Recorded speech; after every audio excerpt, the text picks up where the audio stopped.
D'abord, il faut que les habitants du quartier aient du plaisir à y vivre. Et je pense que la mixité, effectivement, vous parlez par exemple d'âge ou de classe sociale, c'est aussi un peu ça au travers de tous ces appartements à loyer subventionné, le fait qu'il y ait des appartements pour les personnes âgées, je pense que ça amène aussi beaucoup d'échanges normalement entre les personnes.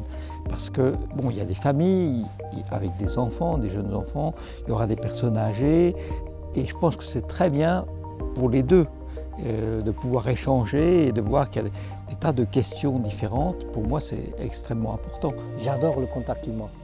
Les gens, je les croise dans la rue, je leur dis bonjour, comment ça va? Et puis, en général, ça se passe tellement bien. Les gens, ils viennent me saluer. J'ai vraiment un très beau contact avec pratiquement tous les colocataires. Moi, je trouve que justement, ce qui est extrêmement important, c'est qu'il y a un peu de la vie dans ces quartiers. Bon, avant, on vivait dans des villages où tout le monde se connaissait avec les avantages et les inconvénients, mais il y avait beaucoup plus de proximité entre les individus. Et c'est vrai que maintenant, dans les villes, c'est très souvent que les gens ne connaissent pas leurs voisins. Et c'est dommage, parce que ça fait partie des choses qui sont agréables dans la vie, c'est de rencontrer d'autres personnes, d'échanger avec elles, et puis il y a certaines avec qui on sympathise, d'autres moins, mais c'est qu'il y ait des échanges, et puis qu'on ne soit pas tous dans son petit appartement, dans son petit coin, c'est quand même important.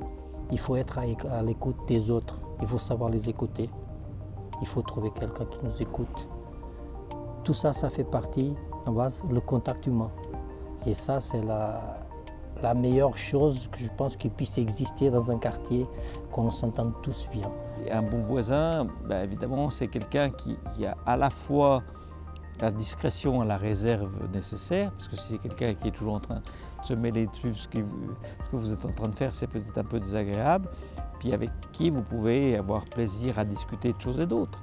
Donc c'est à la fois une proximité, mais un respect de l'autre.